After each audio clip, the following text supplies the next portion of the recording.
Olá a todos, estamos aqui hoje para mais um episódio da Vida Kung Fu. Eu sou o Thiago Silva, sou tutor responsável pelo trabalho em Ipanema. À minha direita temos meu senhor, irmão Kung Fu, Thiago Pereira, que também é mestre. Boa tarde. À direita dele nós temos o nosso querido Sissok, mestre Felipe Soares, líder da família Feilap. E hoje a gente tem a presença mais do que especial do grão-mestre Léo Mamura, líder do clã Moya-san e da linhagem Moya. É um prazer muito grande estar aqui com vocês. Obrigado, Sicom. A gente vai abrir com algumas perguntas muito especiais que a gente preparou para hoje. A primeira o senhor é muito conhecido como grão-mestre.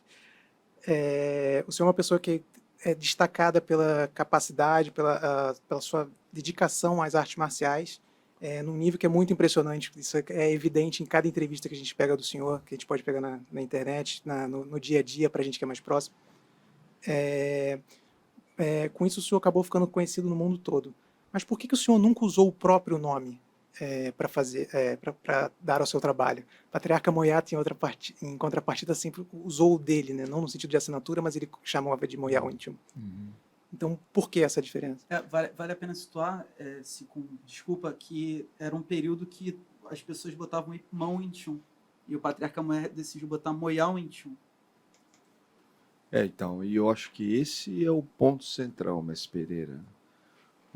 Quando o Patriarca Moyat ele utiliza Moya Wing Chun, é justamente para se distinguir daqueles que faziam o uso abusivo do nome do mestre Ip Man.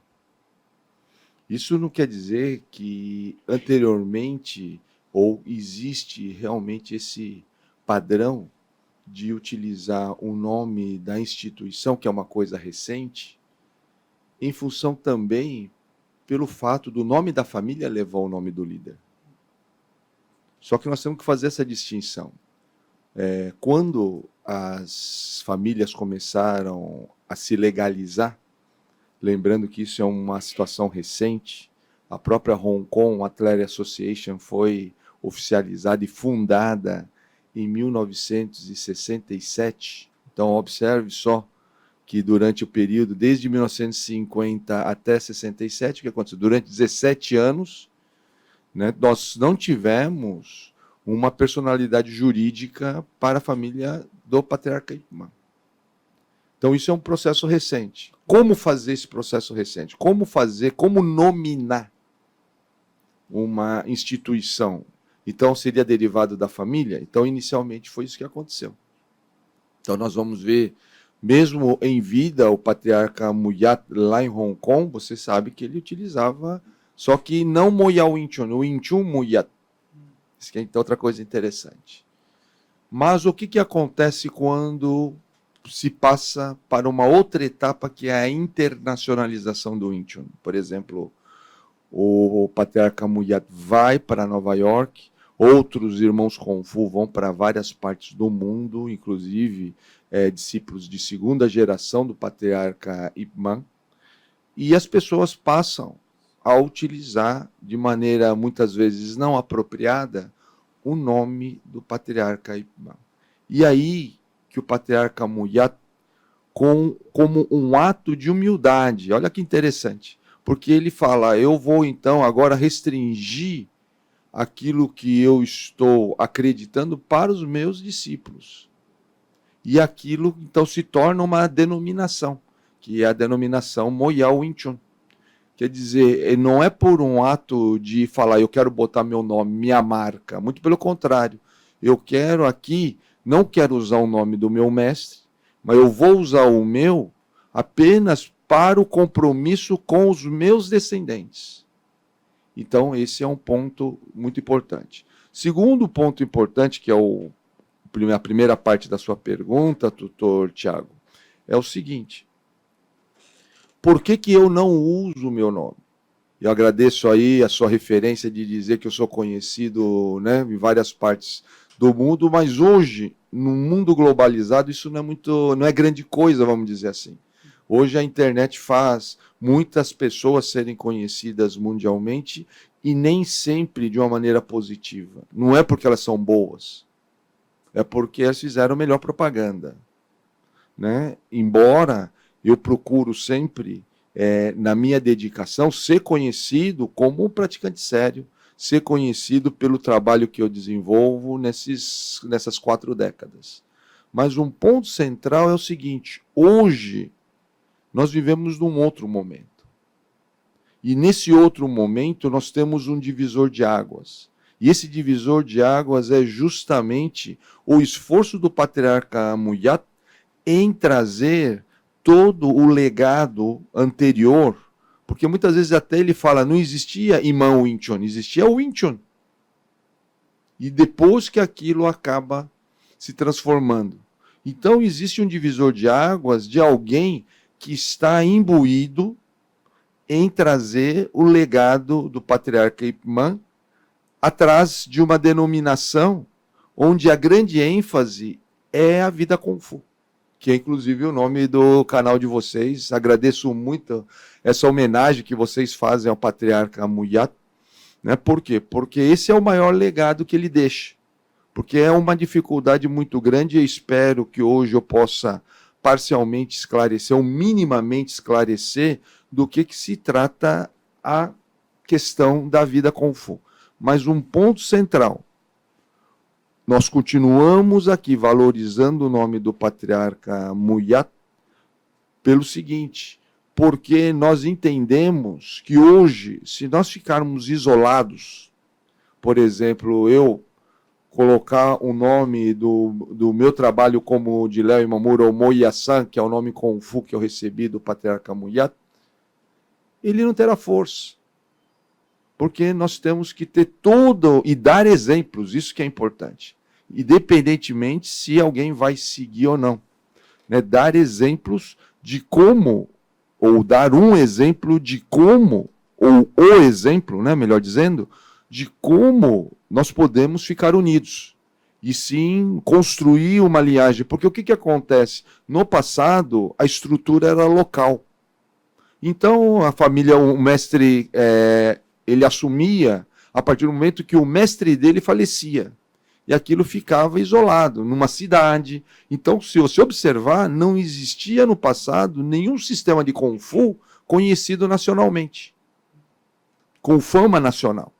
Ou era no norte, ou era no sul, né? Como muita gente menciona, o Tai Chi Chuan no norte, ou Wing Chun no sul, ou Hong Kong no sul, ou até mesmo Cholei Fat, mas globalmente ou nacionalmente não existia. E isso foi se transformando. Infelizmente, hoje, muitos não enxergam essa questão e acabam enfraquecendo. Por outro lado, eu acho que também existe uma opinião que deve ser respeitada. E cada um, então, pode seguir o seu caminho. Né? A pergunta foi direcionada para mim, então a justificativa é exatamente essa. Primeiro, não me sinto em condições de trazer o meu nome para um trabalho isolado, porque eu não teria força para me manter toda nessa rede que hoje eu desenvolvo. Isso vai, tanto o mestre Pereira como o tutor Tiago Silva, desde a época da fundação do Museu de Ip Man, onde, inclusive, meus irmãos foram aconselhados a colocar o nome deles. Se vocês forem lá, vocês vão ver que a nossa instituição está como? Moya Wing Chun of Brazil. Tá? Então, não é Moya-san Wing Chun.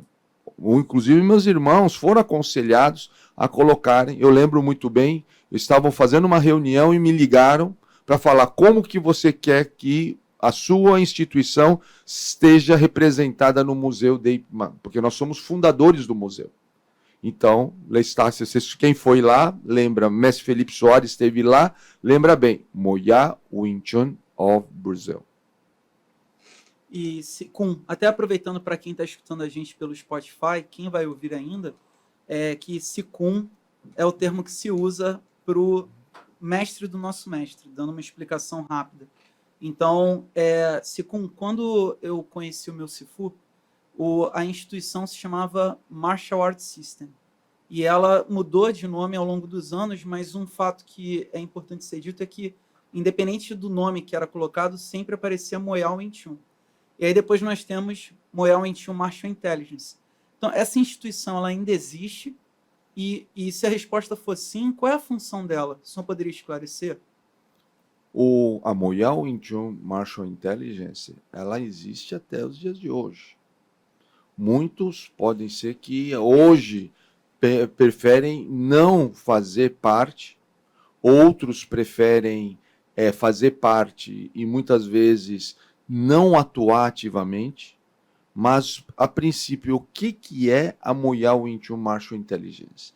É a denominação que representa a união de todas as unidades, núcleos que fazem usufruto do programa Moyal Wing Chun Kung Fu. E esse programa, ele é uma marca que foi deixada por nós a pedido do Patriarca Muyat. Então isso é muito interessante nós frisarmos sempre. E com isso, por isso que nós sempre mantivemos o nome da denominação, Moyal Wing Chun. Por quê? Porque nós entendemos que o ponto central do nosso trabalho sempre foi, deve e deverá ser o provimento progressivo de vida Kung Fu para os descendentes do Patriarca Muyat, como um modo de acesso ao sistema Wing Chun. Esse é o ponto central. Muita gente acha que o Instituto Moyat foi criado para substituir a Moyal Wing Chun. Se não é esse o motivo, não é a substituição, então o que é o Instituto Moyat? Essa é uma pergunta muito boa, porque quando nós vemos, e aí que entra, né, a importância de entender a geopolítica de todo o processo de promoção do sistema Wing Chun. Isso em nível mundial. Nós observamos o quê? Que essas instituições que estão vinculadas primeiro, a uma determinada linhagem, ela tem um certo engessamento. Por exemplo, a Moyal Wing Chun Martial Intelligence, somente membros e descendentes, né, a partir dos meus alunos e discípulos, e discípulos de discípulos, e assim sucessivamente, meus descendentes, portanto, poderão participar. A própria International Moyal Wing Chun Federation é uma federação familiar, e assim deve continuar. Por isso que sua pergunta é excelente. Agora, o que nós vemos hoje? Que, através da figura do Patriarca Muyat, que vai além do legado do sistema Wing Chun, porque o Patriarca Muyat, ele é um exemplo de uma pessoa extremamente inclusiva e multi-artística, porque ele era pintor, ele era poeta, ele era escultor, ele era calígrafo, ele era fazedor de selos, enfim, ele tinha uma pluralidade de talentos que é o legado dele, que vai além do sistema Wing Chun e que inclui o sistema Wing Chun. E essa pluralidade de talentos, ela é mais que necessária de ser preservada, cultivada, em outras palavras, salvaguardada, para que as gerações seguintes, que são vocês, por exemplo, tenham contato com isso, minimamente. E é muito triste nós observarmos, e foi uma observação feita pelo grão-mestre William Moy, que foi a pessoa que deu o pontapé inicial para esse processo, que o quê? O que é o maior medo do grão-mestre William Moy, que é filho do Patriarca Muyat? Que o pai dele seja apenas um quadro na parede. E não preciso ir longe. Aqui no Rio de Janeiro mesmo, se eu pedir para um descendente do Patriarca Muyat, de qualquer unidade, de qualquer família, e eu fizer qualquer pergunta básica para ele, ele terá dificuldade de responder. Porque ele está se transformando num quadro na parede. Então, uma coisa que é importante no Instituto Muyat, e ele faz toda a diferença, é o aval da família Moy para que o Instituto fosse fundado. E o aval e o apoio que vem até os dias de hoje. Por quê? Porque nós temos todo um acervo que, obviamente, não poderia deixar de ser fornecido pela própria família Moy. Então, esse é um diferencial muito importante.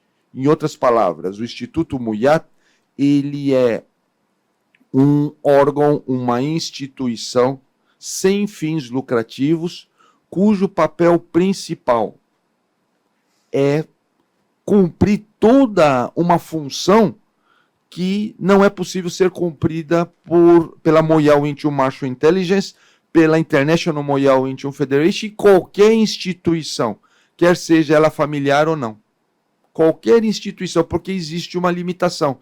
E a partir da figura, da pessoa do Patriarca Moyat, nós podemos, com isso, trazer toda um benefício que vai além das pessoas que são seus descendentes. Então, você vê, recentemente nós fizemos uma atividade lá em São Paulo, com a presença de mestres de outras modalidades e também de outras linhagens.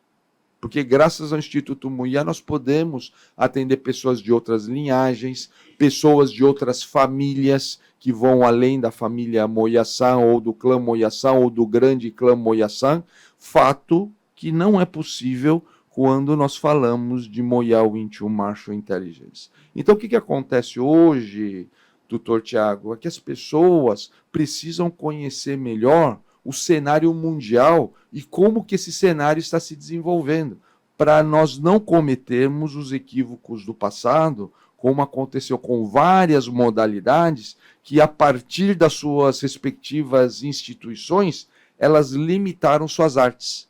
Elas limitaram a manifestação das suas artes. E isso está acontecendo com o Wing Chun e pode acontecer com o Wing Chun num nível irreversível. Daí a importância do Instituto Muyat. Agora, Sicum, no nosso último episódio, a gente propôs uma reflexão. O Bai-Si ainda importa? E lá a gente falou um pouco sobre esse termo que algumas pessoas conhecem, outras não. E a gente entende que o Bai-Si, essa relação vitalícia, é importante não só para dar tempo do seguidor, do discípulo amadurecer, mas do Sifu também. Então, depois de tantas décadas, o que o senhor se sente mais frustrado, se é que se pode dizer assim? O senhor se sente mais frustrado por não ter uma segunda chance com discípulos que estiveram com o senhor no início da sua carreira e por motivos diversos se afastaram, ou o senhor se sente mais frustrado por discípulos que se mantêm próximos, ativos, mas que não entendem a dimensão do trabalho que o senhor está realizando e preferem seguir por um outro caminho? Bom, primeira coisa importante é, se nós entendermos o Bai-Si, nós entendemos a importância da relação vitalícia. Se nós entendemos a importância da relação vitalícia, ou até além da vida, né, como você colocou, tive a oportunidade de assistir o podcast de vocês. Aliás, eu quero parabenizar muito a condução, né, de vocês, particularmente vocês dois, além do próprio Rodrigo também, que tem participado. Né? Por quê? Porque vocês estão com o intuito de trazer temas sérios e que são muitas vezes de difícil comunicação. E quando nós falamos de Bai-Si, o ponto central é esse, é a relação, é a construção do convívio ou da relação vitalícia. Para quê? Para dar oportunidade de evolução do discípulo e a oportunidade da evolução do Sifu. Não é só do discípulo, nenhum Sifu nasce pronto. Então, quando eu aceitei um discípulo, meu primeiro discípulo, eu aceitei em 1990, eu tinha 27 anos de idade. Meu último discípulo aceitei no meu aniversário de 60 anos. Há uma diferença entre os meus primeiros discípulos, né, que foram 3 em 27, quando eu tinha 27 anos, e esses 2 últimos que eu aceitei agora no meu aniversário, vocês estiveram presentes lá e puderam acompanhar, inclusive. Há uma diferença muito grande. Não é o mesmo Sifu. Então, aí você pergunta para mim, eu estou frustrado porque aqueles primeiros puderam acompanhar ou não puderam acompanhar, ou muitos estão e ainda, né? Nós temos que lembrar que tudo isso é um processo. Se é um processo, ele pode ter um começo, mas que começou muito antes desse começo, porque é o começo formal, né? Quer dizer, aliás, todo começo é arbitrário, é importante dizer isso. E também o final, que não existe esse final. Por isso que eu gostei muito quando você colocou que era além da vida, Mestre Pereira. Porque é realmente além da vida. Então, o que acontece? Se eu ficar frustrado, é porque eu não entendo justamente que esse processo, a vitaliciedade, que eu até quero colocar entre aspas, porque é até mais do que isso, de um processo de relação de vida com o Fu. Tudo é momento. Então, essa primeira pessoa, existem discípulos que são corredores de 100 metros, né? Então, eles saem com tudo, fazem tudo, depois eles vão diminuindo o ritmo, e uns começam até a andar, outros sentam, depois eles recuperam, se equilibram, reequilibram, continuam andando. Outros são pessoas que começam devagar, quase parando, e continuam devagar, quase parando. Outros iniciam num pace médio e continuam naquele pace. Outros começam devagar e vão acelerando. Cada um tem um ritmo. Agora, temos que lembrar, Kung Fu se conta por décadas. Então, não adianta você falar, não, na primeira década eu fiz muito. E na segunda? E na terceira? E na quarta? E na quinta? Né? Ou o contrário, né? Muitas vezes a pessoa começou quase devagar na primeira década, mas nas últimas décadas estão fazendo e fala, olha, eu estou fazendo muito agora, calma, e na primeira década? E na segunda? E na terceira? Você não fez nada agora, só na quarta que você está fazendo. Então é muito importante nós entendermos essa dinâmica, porque senão você vai ficar frustrado. E você fica frustrado porque você não entende a dimensão Kung Fu. Porque você está com o tempo que é contado aí fora, e não aqui dentro. Quando falo aqui dentro, é óbvio, estou falando da dimensão Kung Fu. Então nós temos que ver tudo isso dentro da perspectiva Kung Fu. Por isso que você, muitas vezes, né, eu acho que vocês já devem ter testemunhado, porque vocês já estão bastante tempo na família, pessoas que muitas vezes fazem crítica a mim, falam por trás, falam pela frente e tudo mais, e eu contrato eles tudo bem. A pessoa deve perguntar se Léo Imamura deve ser um hipócrita, né? Porque, olha, ele está até sabendo que o cara está falando mal dele, mas ele continua tratando bem essa pessoa. Mas não é por causa disso. Não é porque eu estou tratando bem. Primeiro porque cada discípulo meu eu amo demais. Né? Porque, felizmente, eu tenho vários discípulos, né? São mais de 150, e nenhum deles eu me arrependi de ter falado, olha, eu aceitei essa pessoa de maneira equivocada. Agora, cada um tem seu tempo. Cada um tem seu tempo de maturidade, como pessoa, como Sifu. Muitos já são Sifus, obviamente, né? Outros já são Sikuns. E, mesmo assim, as pessoas têm o seu tempo natural de amadurecimento. E isso tem que ser respeitado. Então, a gente não pode falar no passado. Sempre está acontecendo. E a gente vai sempre na expectativa de deixar as portas abertas para essa pessoa o tempo todo. Para ela entrar, para ela sair, né? Mas sabendo que tudo isso é temporário, porque nós temos uma vida toda para identificar tudo isso, né? E por isso que quando um Sifu, falando de Baici, toma um chá, é muito importante quando ele toma um chá para saber o que é. Tem gente que coloca até tâmara no chá para o Sifu lembrar que ele vai tomar um chá amargo. Porque a frustração, e essa pergunta é muito boa, Mestre Pereira, ela é muito fácil de vir. Só que você tem que estar preparado para ela. Né? E, num primeiro momento, eu vou falar para você, eu não estive preparado. Porque o primeiro golpe, principalmente, que você recebe, é muito duro.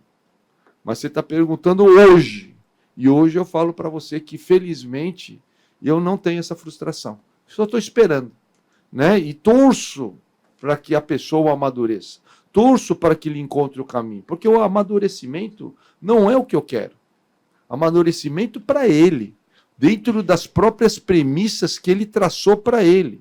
Mas muitas vezes, até nisso, é contraditório.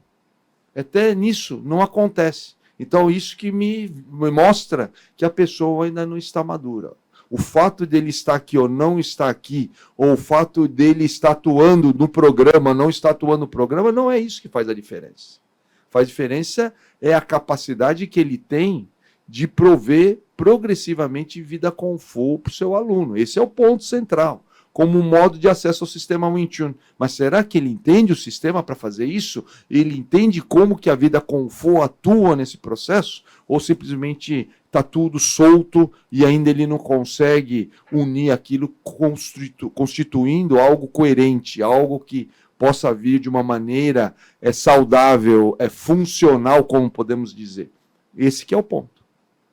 O senhor já meio que na entrelinha respondeu a minha próxima pergunta, que seria como é que funciona esse processo de titulação, como é que é essa visão, como é que ele vê o constituinte, né? Como é que ele pode se tornar mestre? O que habilita a pessoa a ser um mestre dentro da instituição que o senhor preside? Bom, em primeiro lugar, quando a pessoa recebe um título, ela está recebendo um título em confiança. Por quê? Porque você aposta que essa pessoa ela vai continuar se preparando, porque quando o patriarca Mulher falava muito isso, né? Quando é que você está qualificado, né, realmente? Quando você preparar o seu discípulo para que ele possa seguir em frente. Quer dizer, esse discípulo que você aceita, qual que é a evolução dele?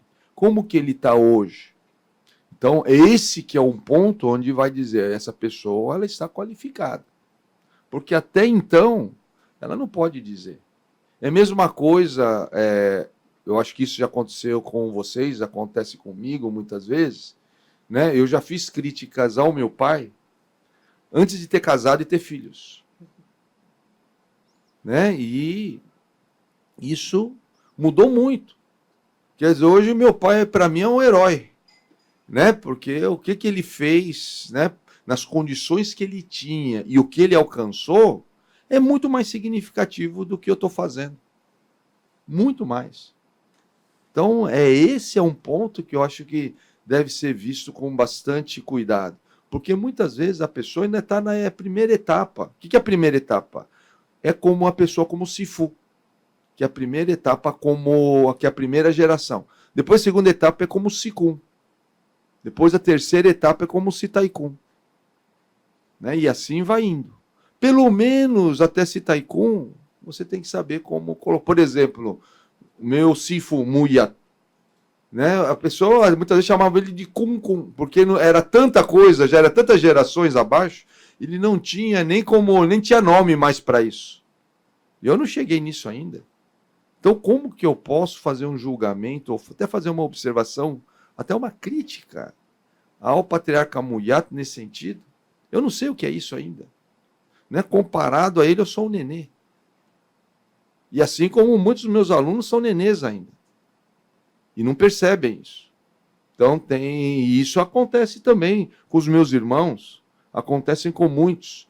Né? Eu, felizmente, eu não tive essa situação porque, como eu vim de uma condição muito humilde, eu vim de uma condição muito precária, não deu nem tempo de eu criar nessa soberbia, porque não nem cabia, né, no processo todo. Havia uma diferença sempre muito nítida entre o patriarca Muyat e eu, sempre houve. Em termos de idade, em termos de cultura, em termos de conhecimento. Então, até um dia alguém fez uma pergunta para mim muito interessante. Ele perguntou, se você fizer tição com o Muyat, você ganha dele? Né? E aquilo, eu parei, pensei. E sabe por que eu parei para pensar? Porque eu nunca tinha pensado aquilo. Eu nunca pensei em me comparar a Muyat. Porque o que acontece? Isso foi muito bom, mesmo porque eu não deveria nem me comparar aos meus irmãos, cada um tem uma realidade. Porque no começo me frustrava demais, né? Eu tinha uma experiência limitada com o meu Sifu e os meus irmãos tinham uma condição plena de estar lá a hora que eles quisessem, porque eles moravam lá do lado, moravam na mesma cidade. Tinha condição financeira abundante. Tinha tempo abundante. E, além de tudo, tinha talento abundante. E eu tinha carência de talento, carência de tempo, carência de dinheiro. Quer dizer, tudo era uma carência. Né? Eu era zen, né? Zen talento, zen dinheiro, zen nada. Né? Então, era uma dificuldade terrível. Mas quando eu entendi que a minha jornada era minha, pessoal, então aí eu vi que eu não devia para ninguém. E que eu poderia construir um trabalho pessoal, com categoria, com solidez, independente das minhas condições precárias. E, curiosamente, hoje, eu sou considerado um dos discípulos que mais teve vida com Fu com o meu Sifu. No outro dia eu vi um artigo do grão-mestre William Moy, filho do patriarca Muyat, que me mencionou como um dos discípulos que teve mais vida com Fu com o pai dele. Me surpreendeu isso, né? Por quê? Porque na minha cabeça sempre faltou. Eu precisava ter feito muito mais. Uma coisa eu tenho certeza e a tranquilidade de dizer, eu fiz o máximo que eu pude. Mas muitas vezes o máximo não é suficiente, né? Mas eu fiz o máximo, visto que as condições eram muito diferentes das condições de hoje. Né? Segundo, eu queria aproveitar que teve um momento que o senhor falou que dessa coisa de ainda ser neném, né? Dentro desse mundo marcial. O senhor poderia falar um pouco sobre o seu entendimento sobre as diferentes fases da relação de um discípulo com o seu Sifu? E qual é a diferença dessas diferentes fases com o fato de você dizer sim para tudo ou de faltar com respeito muitas vezes? Uhum. O ponto importante é a construção da relação. Então, primeira coisa importante, e talvez seja o mais desafiador, é nós entendermos o que é a dimensão Kung Fu. É como enxergarmos algo dentro da perspectiva Kung Fu. Porque o problema da perspectiva Kung Fu é que praticamente tudo é o contrário. Então há uma dificuldade muito grande de enxergar. Por isso que é muito lógico, no primeiro momento, nós termos a ideia do quê? Da obediência como base da relação.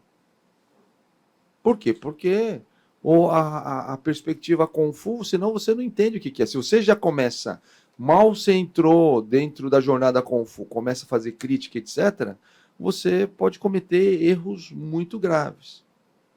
Tá? E isso acontece não é com nós somos brasileiros ou estrangeiros, ignorantes da cultura chinesa. Isso acontece com o ser humano. Tá? Então, o patriarca Moyi até comentava comigo que lá em Hong Kong, muitas vezes, a pessoa falava, mas na minha família eu não faço isso. Porque as pessoas não estão entendendo a dimensão Kung Fu, elas estão entendendo a dimensão da cultura chinesa. Que a dimensão Kung Fu, ela é diferenciada, inclusive, da cultura chinesa corrente, social. Então, a dificuldade que nós temos é a mesma que o chinês tem, que o americano tem, talvez até mais. Porque, de uma maneira muito curiosa, nós brasileiros temos, talvez, uma condição melhor de apreciar a dimensão Kung Fu. Só que é muito difícil. E por isso que esse Sifu, para que ele possa prover vida Kung Fu, não basta só ele ter vivido a vida Kung Fu. Ele tem que ser educado na transmissão. E essa transmissão ela é uma evolução constante. Porque você falou das fases dos discípulos, né? Talvez a fase mais desafiadora é quando esse discípulo começa a acumular funções dentro da família. O que é acumular funções? Porque primeiro o que ele é? Ele é o Sidai ou o Simui, não é? A Simui. Então ele só é isso. Depois entrou, o primeiro que entrou depois dele, ele já vira Sirin ou CJ, não é? Aí depois ele vai crescendo, ele vê que ele já tem o quê? Primos, não é? Ele vê que ele tem outras ramificações dentro da família, aí ele se torna Sifu. Esse é o primeiro grande gargalo. Porque quando ele se torna Sifu, ele começa a acumular todas aquelas relações anteriores e mais a de Sifu e esquece que é um Todai. Porque ele continua sendo Todai. E ele esquece. E aí ele perde essa noção que você estava mencionando sobre a rede de apoio. Por quê? Porque isso é muito importante. O compartilhamento da excelência é fundamental. Ele deixa de compartilhar porque ele tem o grupinho dele e ele fica preso àquele grupinho. Porque hoje qualquer grupo é grupinho.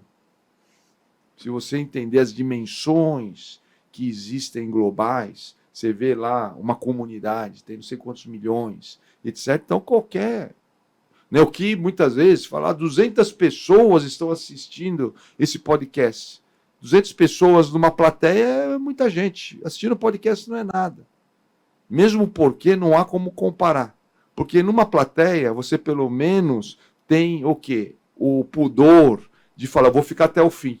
No podcast você fala assistindo 200, mas dessas 200, apenas 10 assistiram do começo ao fim. E dessas 10, só 2 entenderam alguma coisa, né? E a maioria não entendeu nada. Então é muito relativo a essas questões de números. E com isso, nós sempre temos grupinhos. Uma família Kung Fu sempre é um grupinho. Esse grupinho, ele precisa ser trabalhado para ser ampliado, porque não adianta só quantidade. Nós temos que ter qualidade nesse praticante. Praticantes que possam permanecer conosco de 30, 40, 50 anos. Isso é desafiador. E quando eu falo 30, 40, 50 anos, é com interação. Não é começar 30 anos atrás e depois se afastar. E ver uma vez por ano. Né? Muitas vezes no aniversário do Sifu, muitas vezes nem no aniversário do Sifu. Né? E falar, não, eu estou com o Sifu há não sei quantos anos. Não, mas vamos ver agora na prática, como é que foi essa relação? Qual que é o grau de intimidade?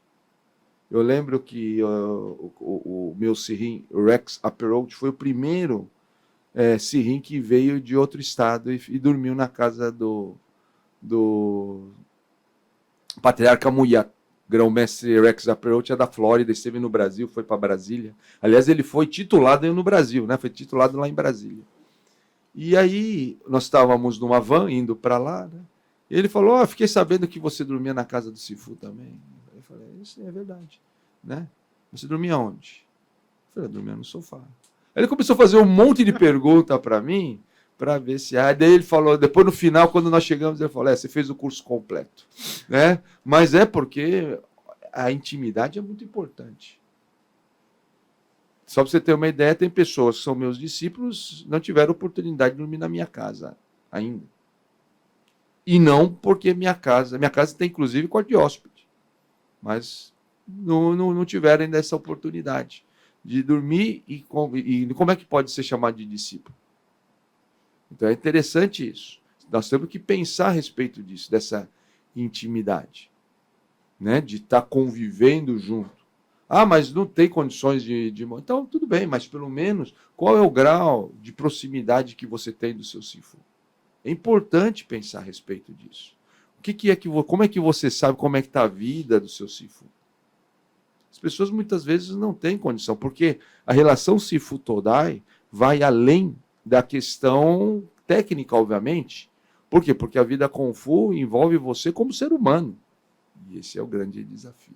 Então, o discípulo, ele tem uma fase que é a fase do ser humano. E que vai, depois ele vira Sikun, ele vira Sitaikun e continua discípulo. E, obviamente, como você falou, existem momentos agora que ele tem condições de opinar. Pode ser que você não opine. Uma vez eu vi o Patriarca Muiá discutindo com a esposa, em chinês. Aquela coisa toda, e eu só sentado ouvindo, né? Aí, a minha Simou, quer dizer, a esposa do Patriarca Muiá, virou para mim e falou, seu Sifu é louco. Eu falei, né? Ele está tomando remédio tudo errado. Ele estava tomando remédio, ele falou, ele toma metade do remédio chinês e metade do remédio do médico americano. Né? Porque ele tinha tido um AVC e tinha ido no médico chinês, de medicina chinesa, e tinha ido no médico de medicina tradicional, que seria alopática. E ele estava tomando, só que ele estava misturando os remédios, tomando um pouquinho daqui lá, e a minha Simone estava brava com ele. Né? E aí, tem uma hora, ela falou em inglês comigo, explicando por que eles estavam brigando. E aí o Patriarca Muiá olhou para mim e falou, e você, o que você acha? E aí complicou, né? Porque eu tenho que opinar o que eu acho. Né? E eu falei, Sifu, eu acho que a Simone tem razão. Ou o senhor toma só esse remédio, ou toma esse, cada um são coisas diferentes, são tratamentos diferentes, né? Aí ele falou, então dessa porcaria que eu vou tomar então, né? Então, mas eu tenho que dar opinião. Tem momento que eu sou chamado para dar opinião. Agora, uma coisa importante, mestre Pereira, se eu quero emitir essa opinião, que eu emita na frente do meu mestre, não nas costas. Né? Porque é importante que ele saiba a minha opinião e saiba da minha boca, e não de terceiros. Porque a grande ilusão, e você, mestre, sabe disso, o Todai acha que o Sifu nunca vai saber de nada. Toda a estrutura da família Kung Fu converge para que o Sifu saiba do que está acontecendo na família. Então o Todai, ele fala lá, ele pensa que não vai chegar na boca do Sifu. Perdão, no ouvido do Sifu, e chega.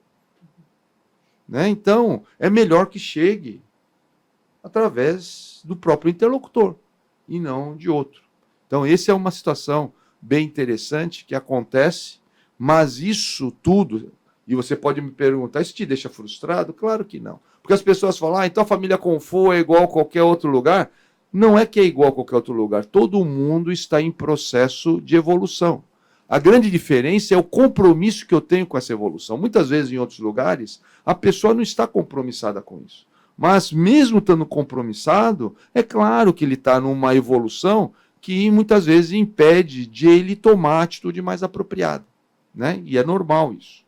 Tá? E o que nós temos que ter é muita paciência, uma paciência estratégica para esperar o amadurecimento. Esse amadurecimento virá de onde? Da própria vida. A vida vai permitir com que isso aconteça. Né? E vai dar lição, porque a vida é o mestre maior. Por isso que chamamos de vida Kung Fu. Não sou eu. Um bom mestre, o que ele faz? Ele se apoia nas lições da vida de uma pessoa para poder trabalhar isso em função do benefício dessa própria pessoa. Mas não é uma lição que cabe a mim dar em você, ou no mestre Felipe, ou em qualquer outra pessoa. Porque cada um tem sua vida, e essa vida é que vai trazer as lições por si mesma. Tá? Acho que vale a pena perguntar sobre a rede de apoio, né? Não, ele acabou já tocando nesse assunto da rede de apoio do Sifu, como ele se aprimora, vamos dizer. O final dessa pergunta que faltou, vamos dizer. Como é que o senhor vê esse Sifu do futuro? Como é que é nessa rede global? No meio da resposta, o senhor comentou desse ponto. Como é esse Sifu global de hoje? Como é o Sifu daqui para frente? Primeiro, é um Sifu que, mais do que nunca, ele tem que continuar estudando a vida toda. Porque, de fato, o que é um Sifu? Um Sifu é uma pessoa, pelo menos foi o meu caso, que para continuar estudando, teve que começar a transmitir para poder dar sustentabilidade ao seu estudo. Por quê? Porque o Kung Fu vai evoluindo e eu tenho que fazer ajustes o tempo todo mediante a evolução do mundo também. As pessoas falam, não, sou tradicional, ensino exatamente do jeito que meu mestre ensinou. Fuja dessa pessoa. Porque a pessoa que ensina exatamente igual, ele está totalmente anacrônico. Está fora do seu tempo. Porque não tem condições de ser. Ou você dá a mesma educação para o seu filho com relação à educação que você teve do seu pai. Não é possível. Os tempos vão mudando. Então, mas como que eu vou fazer esse ajuste? Daí a importância daquele vídeo produzido, inclusive, com a participação do mestre Soares, falando sobre a inovação como tradição. Por quê? Porque nós temos grandes desafios aí na frente. E o papel do Instituto Muyat é prover as pessoas, municiar as pessoas para que elas possam enfrentar esses desafios. Pessoas quem? Como vocês. Você vê, isso aqui que nós estamos fazendo é uma maneira de nós educarmos pessoas com relação ao Kung Fu. Né? Nós vamos falar, não, mas nossa audiência ainda ela é pequena, mas ela está lá disponível para todo mundo que quiser ouvir. E o que é? É uma disponibilidade com material de alta qualidade. Isso é o mais importante. Isso aqui vai ser ouvido, talvez, e entendido, não hoje, daqui 10, 15, 20 anos. E é muito importante que ele esteja registrado. Eu vejo isso E aí eu falei, lembra que eu falei que eu achava e mencionei que o patriarca Muyat era um divisor de águas? Por quê? Porque ainda não existia internet naquela época. Mal tinha os e-mails, e só para vocês terem uma ideia, ele não pôde registrar o próprio nome no e-mail, porque alguém já tinha pego o nome dele. Quando ele foi, né, naquela época tinha o American Online, lembra disso, né? O AOL, né? Então ele não conseguiu colocar Muyat porque alguém já tinha pego, né? Então ele já começou a entender o que era internet naquele momento. Mas ele não existia YouTube, não existia nada disso. Mas ele já se preocupava em registrar, em gravar. E ele gravava tudo. E muitas vezes só estava nós dois. Ele falava, eu quero gravar agora. Mas se for, não tem como. Como é que eu vou fazer com o senhor a prática e gravar? Não, põe em cima da mesa aqui, nós vamos gravar em cima da mesa. E a gente botava assim o vídeo em cima da mesa, saía de quadro, tal, mas o que acontece? O material estava registrado. E hoje esse material, ele é de uma qualidade e de uma profundidade, de uma importância absurda, só que quantos entendem o que está escrito lá? Quantos estão assistindo aquele material? Você pode ver, se você pega um descendente do patriarca Muyat, não consegue nem ao menos entender o inglês dele. E quando mal entende, não consegue nem entender o sentido das palavras, porque não conhece a lógica do raciocínio dele. Porque ele fala inglês pensando em chinês, né? Então é muito curioso isso. E é uma pena, porque nós somos descendentes do patriarca Muyat e nossa fonte primária não deveria ser o YouTube da fulana de tal, do fulano de tal. Deveria ser o quê? A fonte primária deveria ser os vídeos do patriarca Muyat. E é curioso que as pessoas mandam, hoje mesmo mandaram para mim, né, no grupo, uma pessoa que está falando de arte marcial japonesa, outro falando de arte marcial brasileira e tudo mais, e nunca vejo ninguém mandando nada falando do patriarca Muyat. Olha, eu vi esse vídeo aqui do patriarca Muyat, eu queria ver o que você tem para dizer disso. Eu fico surpreendido com isso.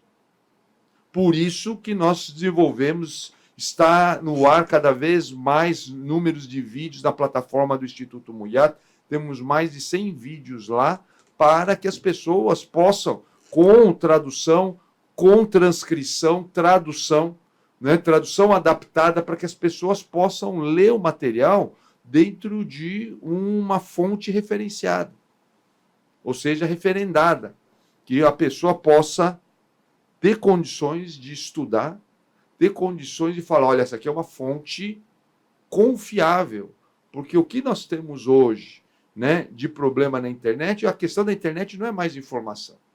A questão é a curadoria. Porque outro dia colocaram no chat GPT quem é Léo Imamura. É um renomado artista marcial brasileiro, faixa vermelha de jiu-jitsu. Chat GPT. Entendeu? Nunca pratiquei jiu-jitsu. Gostaria de ter praticado e gostaria mais ainda de ser um faixa vermelha, que é o mais alto grau, uma honra, né? Que poucos grandes mestres conseguiram. Mas não sou eu. Quem que é esse? Talvez exista um Léo Imamura por aí que seja faixa vermelha de jiu-jitsu. Então, observe como que a curadoria é importante. Aí a pessoa fala, mas está lá no chat GPT, é verdadeiro. Está na internet, é verdadeiro. Cuidado com isso. Né? Por isso que curadoria é um dos grandes papéis do Instituto Muyat. Porque hoje está todo mundo buscando um monte de informação e informação de baixíssima qualidade. Sicum, muita das informações que chegaram sobre artes marciais, né, e sobre cultura da Ásia foi através do cinema. Né? A professora Nichen, inclusive, fala que isso passa um sentido redutor do Kung Fu. Uhum. Teve um movimento no cinema japonês onde, além dos filmes de samurai, passaram-se a ter filmes onde os personagens eles passavam por um processo ali muito parecido com o que as pessoas estavam vivendo no pós-guerra. E alguns desses personagens usavam um broche na lapela do terno. Né? Então, pela primeira vez, a gente tinha contato com essa imagem. Eu queria saber se o senhor poderia falar um pouco sobre o que esse broche representa na cultura chinesa, que o senhor conhece, porque é bem ampla, E também sobre por que o senhor usa, assim, em algumas fotos o senhor aparece com broche. A pessoa, quando ela se torna um líder de uma família Kung Fu, ela tem que fazer um próprio broche para a família dela. Como é que isso funciona? Esse adereço. Bom, em primeiro lugar, esse adereço, nós temos algumas questões que nós temos que considerar. Primeira coisa é a questão do uniforme. Uniforme significa forma única, não é isso? Uniforme. E se nós pensarmos bem no Kung Fu, não faz sentido você ter uniforme, porque cada pessoa tem o seu próprio Kung Fu. Como é que tu não pode ter o mesmo uniforme?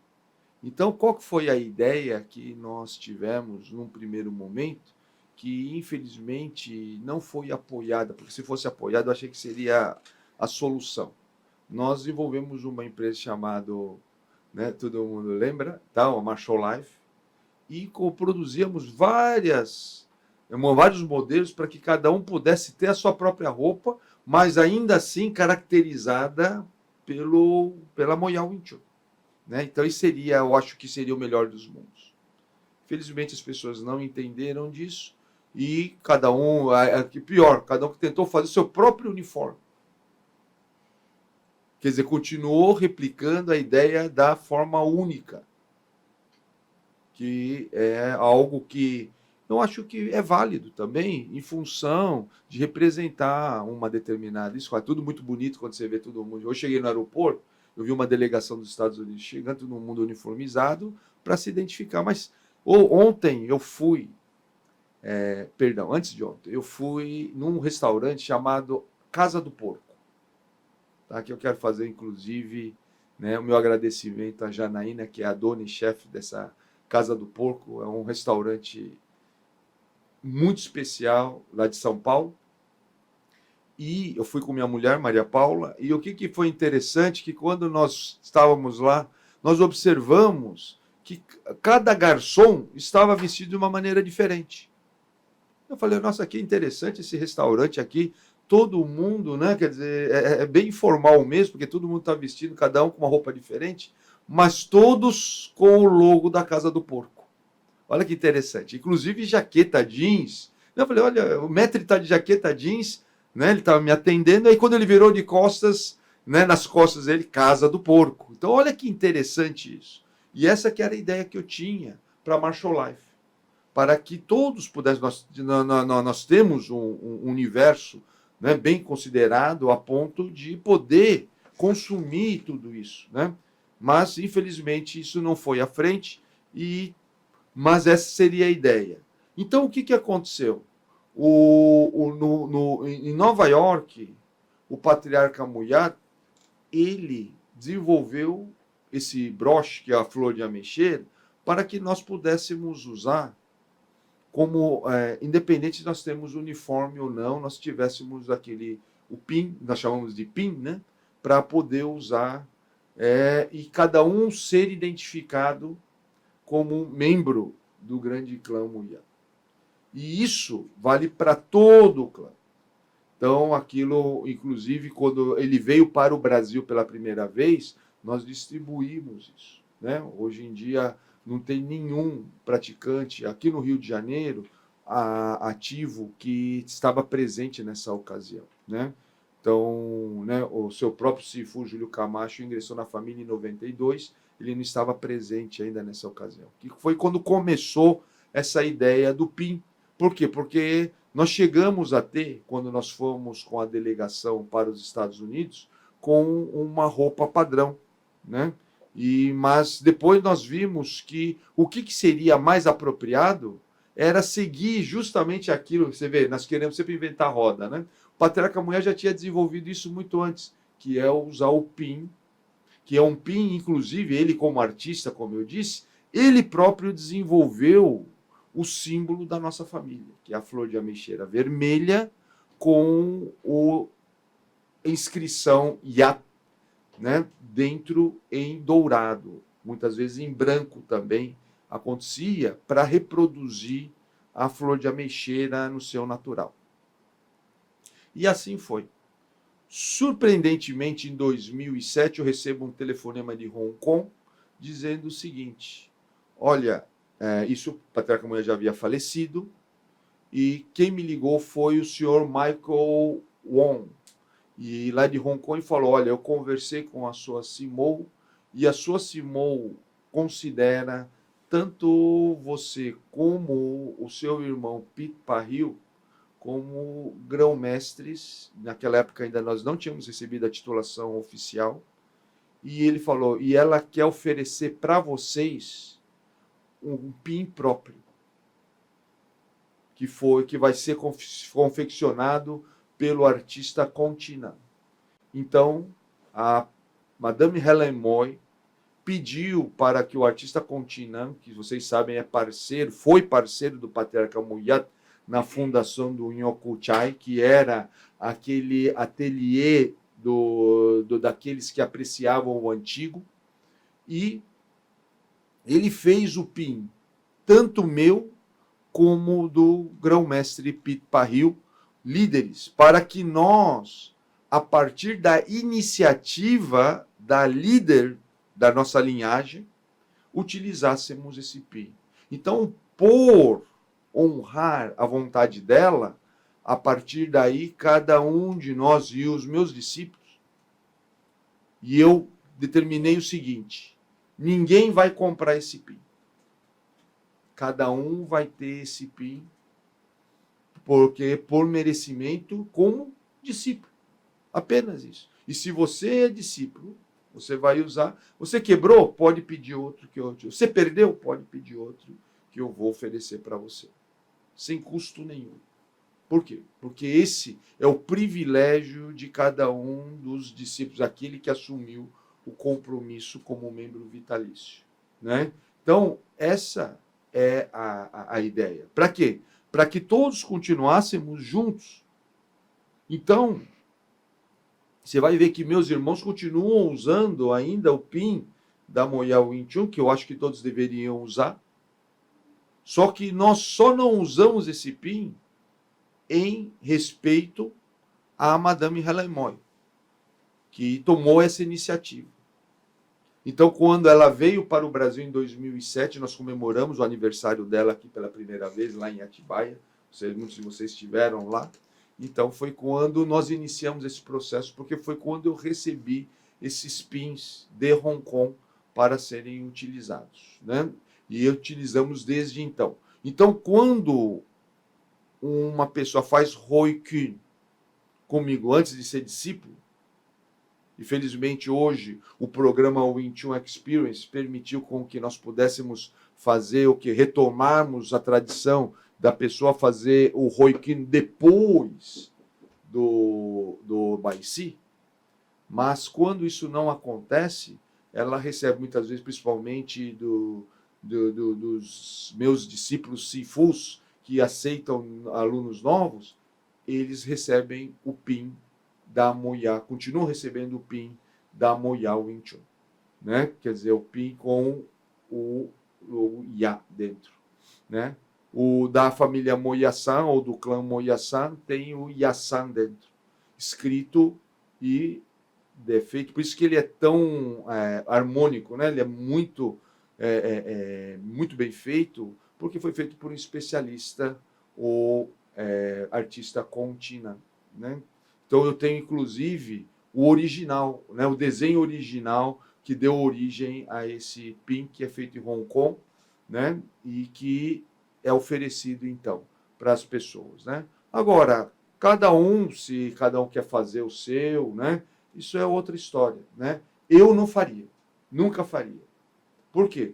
Porque, como eu disse mais uma vez, nós falamos de rede, nós falamos, né, é muito importante que nós mantenhamos isso, né?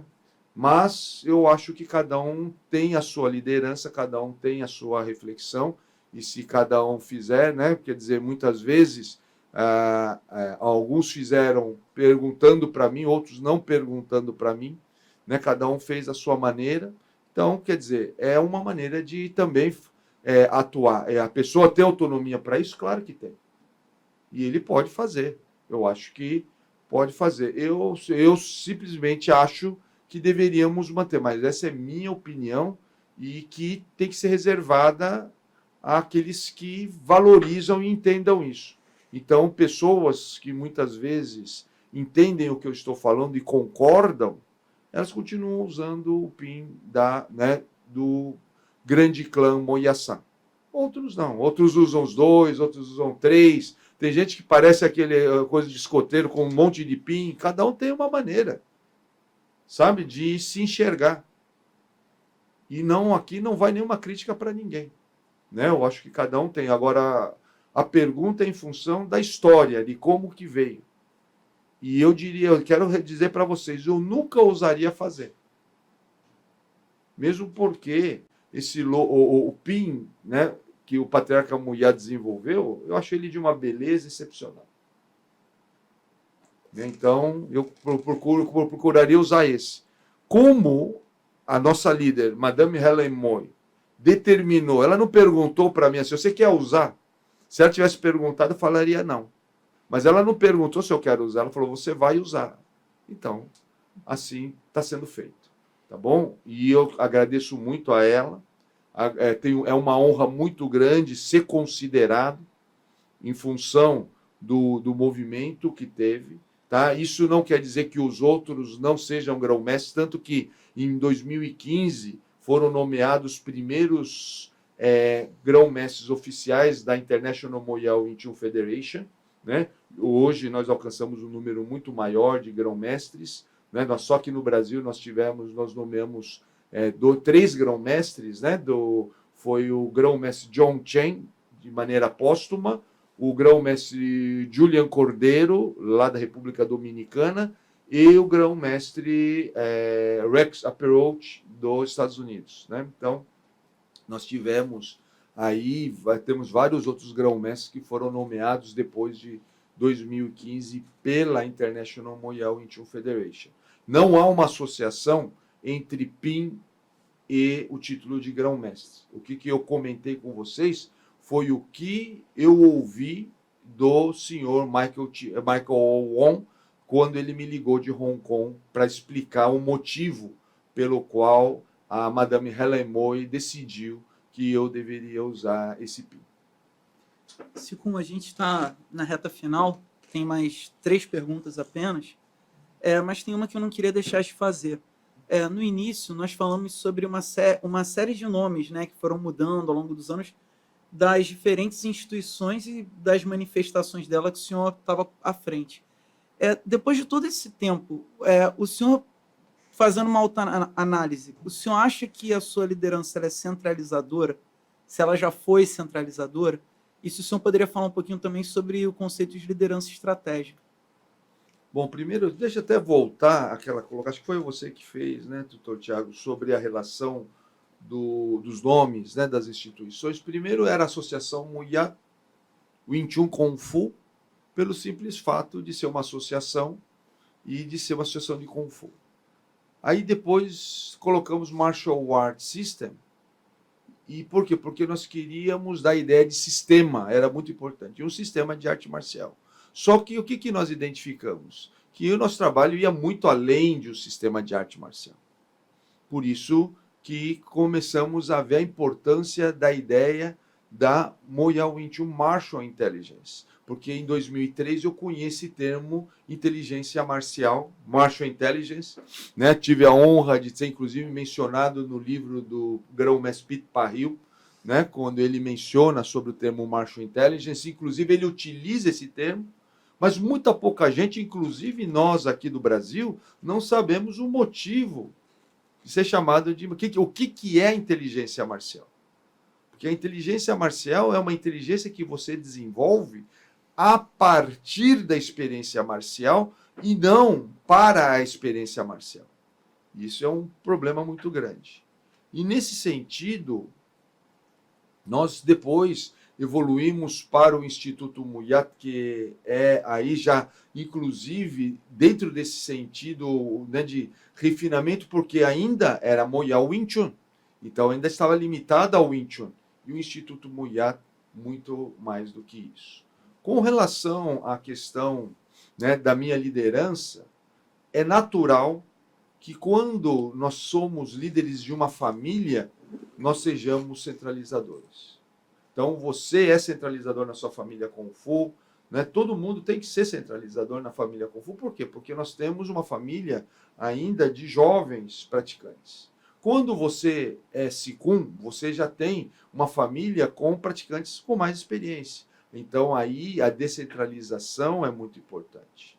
Para que, finalmente, numa grande família, é importante nós termos uma liderança em rede. Ou seja, ouvir todo mundo. E esse é um dos motivos que eu estou aqui, porque essa iniciativa de vocês com relação à vida Kung Fu, a esse podcast, tem que ser apoiada. Então, eu sei também que o Sifu de vocês, o Júlio Camacho, virá para cá. Então, o mestre Júlio, aliás, eu vou encontrar com ele hoje. É muito importante que ele esteja participando e apoiando. Por quê? Porque o trabalho que ele está fazendo agora é de descentralização, ele com o encontro Qigong. E o meu, então, é mais ainda, que é me apoiar em todo o esforço que, por exemplo, a família dele está fazendo, que são vocês, para que nós possamos sempre nos unir. E, com isso, beneficiar todo mundo. Por quê? Porque, senão, nenhuma linhagem vai sobreviver.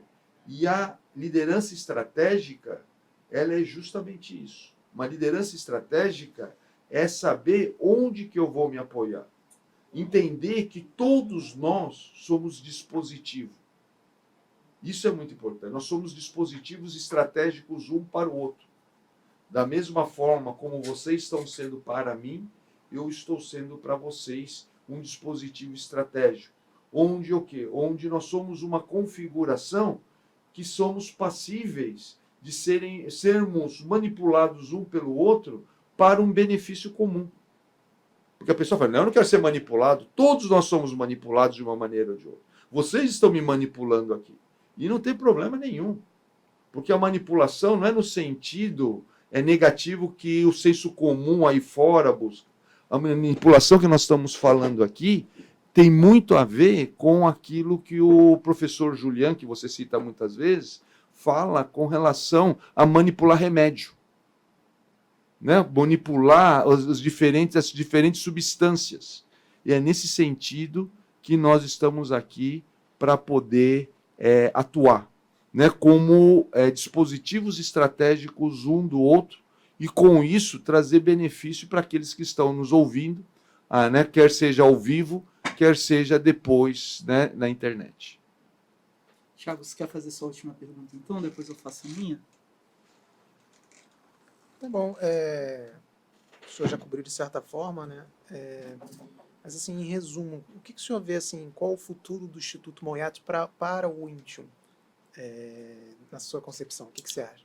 Eu acho que, para o Wing Chun em particular, o Wing Chun vai precisar muito do Instituto Moyat. Porque, se nós observarmos o que acontece, né, quando eu falei dessa questão da curadoria, porque as gerações presentes, inclusive até a geração do Sifu de vocês, não passou por um momento que é o da internacionalização. O que é esse momento? É um momento onde nós não sabíamos nem qual que eram os domínios do sistema Wing Chun. Não sabíamos nem o que compunha o sistema Wing Chun. Olha só que loucura. Então, hoje, muitos têm uma certa segurança, inclusive uma segurança infantil inocente, porque eles consideram que certas verdades já estão instituídas e é aquilo mesmo. E aquilo é muito fácil de ser transformado. Então, o Instituto Moyat, ele serve para trazer o que? Fundamento naquilo que nós estamos fazendo. Porque senão tudo isso vira o quê? Vira um costume anacrônico, vira algo, um costuminho tradicional, ficar servindo chazinho, ficar botando incenso, dando envelopezinho vermelho um para o outro, carregando mala do Sifu, com essas coisas infantis que não caracteriza a vida Kung Fu, não caracteriza o aprendizado. Mesmo porque hoje a maneira de aprender, você vê, hoje a escola, as pessoas estão até questionando a importância da escola. E essa importância ela está sendo cada vez mais relativizada. Por quê? Porque a escola não está cumprindo uma função básica. Porque ela não está nos preparando para a vida. Esse que é o grande desafio. E a vida Kung Fu, ela tem esse potencial. Só que hoje, quem é que está preparado para prover vida Kung Fu? E eu acho que o papel do Instituto Muyat é também para isso. Porque o Wing Chun, para poder cumprir a sua função enquanto sistema de Kung Fu, ele precisa ser transferido, transmitido a partir da vida Kung Fu, por meio da vida Kung Fu. E esse aqui é um ponto importante. Só que, como que nós sabemos como transmitir isso? Como sabemos questões básicas de que nós podemos nos apoiar e que muitas vezes a gente pense que aquilo está devidamente sólido, mas não é sólido. Aquilo foi algo incorporado. Recentemente descobriu-se que os estilos de karatê foram estruturas artificiais, não é? Então todo mundo ficou falando, criou uma comoção na comunidade e aquela coisa toda, né? No Kung Fu temos várias coisas similares e que ninguém está discutindo. E que cabe ao Instituto Muyat trazer isso à tona. Para que quando vocês, temos aqui o mestre Pereira, o futuro mestre Silva, possam ter subsídios e não se tornar ingênuos nesse mundo que é extremamente complexo, chamado dimensão Kung Fu. Porque, afinal de contas, é lá que nós queremos trafegar. E estamos trafegando muito mal. Muito despreparados para esse mundo. Então, temos que parar para pensar nisso. E o Instituto Muyat, seu papel é alertar de tudo isso. Porque as pessoas estão achando que estão praticando Kung Fu e não estão praticando nada disso.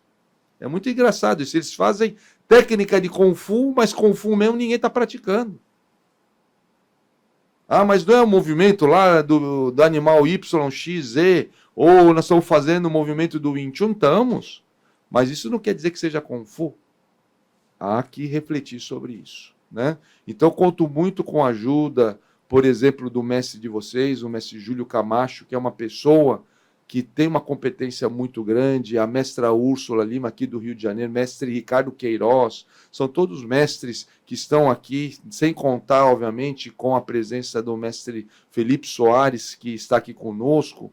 Todas essas pessoas são lideranças, mestre Monerá de Niterói, mestre Pereira que está aqui, né? Todo mundo são pessoas importantíssimas para nós fazermos esse movimento. Mestre Paulo Freitas, né? Nós temos aqui vários mestres, mestre Marco Antônio Silva, temos vários mestres aqui no Rio de Janeiro, mestre Diego Guadalupe, mestre Fábio Gomes, que é o meu parceiro, né? E temos N pessoas que estão aqui, né? E devo faltar algum mestre, me perdoe, né?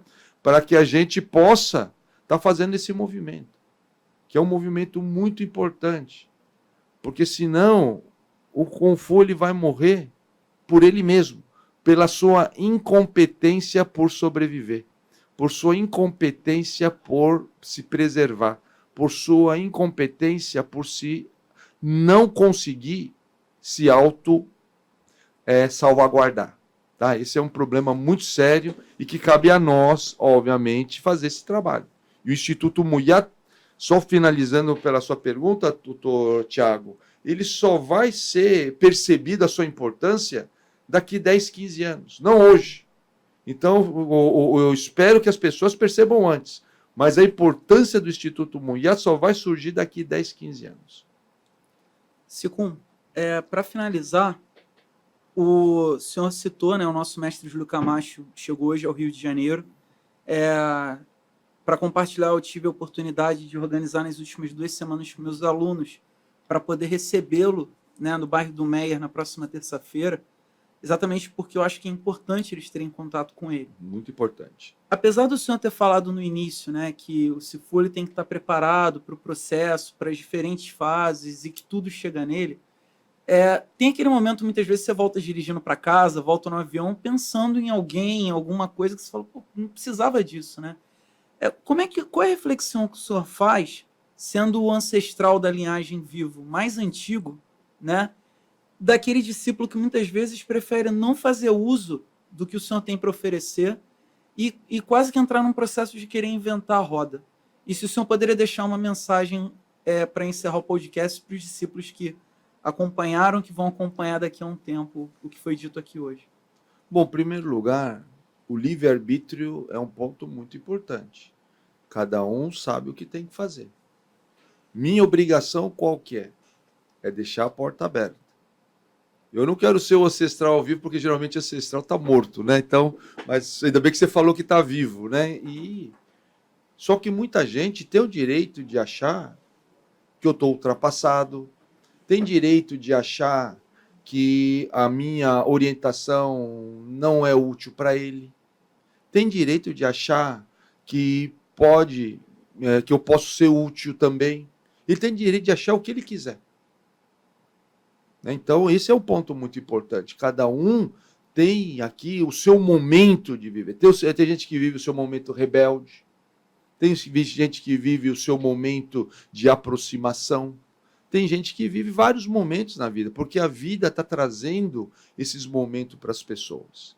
A minha obrigação, como um sifu, é deixar as portas abertas da família, para que ele possa entrar o momento que ele quiser. Eu não posso ir lá e puxar a pessoa. Aqueles que querem usar o meu cérebro e não querem inventar roda, eu admiro muito. Porque hoje tem uma tendência, a pessoa fala de inovação, e esquece que a inovação, ela, para ser apropriada, você tem que ter conhecimento do passado, para você poder preparar o futuro. Então as pessoas, desconhecendo o passado, querem inovar, querendo inventar roda. Ou seja, algo que já foi inventado há muito tempo, e as pessoas querem inventar aquilo, em vez de chegar e perguntar, como é que você fazia antes? Mas você tem que ter maturidade para fazer isso. Uma maturidade para perguntar, porque tem gente que ainda quer deixar sua marca. Tem gente que quer construir aquilo sozinho. Tem gente que não acredita na rede, acha que ele quer ser, porque a gente vê muito isso, né? Em muitas culturas, em muitos filmes, a ideia do self-made man, eu me fiz sozinho. E a pessoa tem esse exemplo, porque ele confunde o mundo aí fora, o mundo social, com o mundo Kung Fu, ou seja, a dimensão Kung Fu. Porque a dimensão Kung Fu é muito simples. Para que nós possamos, nossa vida é muito curta. Vamos supor que nós vivamos 100 anos. Isso não é nada para a evolução do Kung Fu. 100 anos são 10 décadas apenas. Então, se nós não nos apoiarmos na experiência de uma linhagem, e daí a importância da linhagem. Nós somos 10 gerações na minha e você 12ª geração. É uma importância muito grande você se apoiar nas 11 gerações anteriores. Particularmente do seu Sifu. Então, quero dar parabéns a vocês por estarem recebendo o mestre Júlio Camacho, que está morando hoje nos Estados Unidos. Quero dar parabéns principalmente Tiago Silva, que eu encontrei lá em Nova York, porque foi visitar o mestre Júlio Camacho na Flórida. Tá? Então, isso é importantíssimo. Tá? Trazer parabéns a você, mestre Pereira, que está aproximando os seus discípulos e alunos do seu mestre. Isso é importantíssimo. Porque eu tenho certeza que é isso também que ele gostaria de fazer com vocês em relação a mim. Tá? Porque aqui nós estamos, e que é o que eu fiz com ele em relação ao patriarca Muyato. E assim vai. Por quê? Para que a gente não precise inventar roda e nós tenhamos efetivamente o benefício de ser uma linhagem tradicional. Porque a gente fala de linhagem tradicional, família tradicional, só que o nosso comportamento não é de um membro de uma família tradicional. Porque nós não usufruímos daquilo, nós até rejeitamos muitas vezes. Então, o exemplo que vocês estão dando é muito importante e espero que vocês continuem assim, né? Sempre trazendo o mestre Júlio Camacho, pelo menos 1, 2, 3, quantas vezes foram necessárias trazer por ano, por mês, por semana, mantendo um contato muito próximo, porque a vida vai mudando. Hoje ele tem uma vida lá nos Estados Unidos totalmente diferente da vida que ele tinha aqui no Rio de Janeiro. Vocês estão a par dessas evoluções, né? Como é que vocês estão conversando com ele? porque ele está aprendendo lá. Vocês estão a par dos aprendizados recentes do mestre Júlio Camacho? Isso é fundamental, para que vocês possam, tá? Da mesma forma, será que o mestre Júlio Camacho ou o mestre Felipe Soares estão a par dos meus aprendizados recentes? Né? Então, acontece muita coisa. Tem gente que desconhece até questões da minha vida pessoal que aconteceram recentemente, né? Que sai até na revista de fofoca e a pessoa não está sabendo. Então, olha só que curioso isso. Por que isso acontece? Por que a pessoa desconhece? Será que a pessoa não tem o meu WhatsApp para falar, ô, Sifu, o que aconteceu? Como é que é? Como é que você está vivendo? Como é que está aí? Tem gente que não sabe que eu estou morando em Brasília ainda. Então, essas questões são questões de que você pode tirar benefício. E tem que acontecer o tempo todo. Porque, como eu falei, né, o seu momento como discípulo, ele evolui. E assim deve continuar. Tá ok? Queria agradecer, então, antes de passar a palavra para o Thiago, que é o host principal, queria não deixar de agradecer também ao mestre Felipe Soares, que está aqui ao nosso lado, que durante esse final de semana está havendo um evento no Núcleo Freguesia, que é o núcleo que ele dirige, que faz parte do programa Moel 21 de Inteligência Marcial, que é a visita oficial da liderança da Moel 21. E esse é um processo muito importante que valoriza exatamente a vida Kung Fu como uma oportunidade sistêmica, né? E o aluno dele, Nakazato, está aqui presente também conosco. Queria agradecer, Sikun, por ter se disponibilizado aqui, tá aqui com a gente. Agradecer de verdade, porque eu acho que a sua presença aqui vai abrir uma série de portas, mas mais do que isso, deixa uma assinatura também de que esse trabalho tem a sua anuência, né? Tem a assinatura do Grão-Mestre Lemamura de que é um trabalho que vale a pena ser acompanhado. Obrigado mesmo. Agradecer também, Sikun, aproveitar.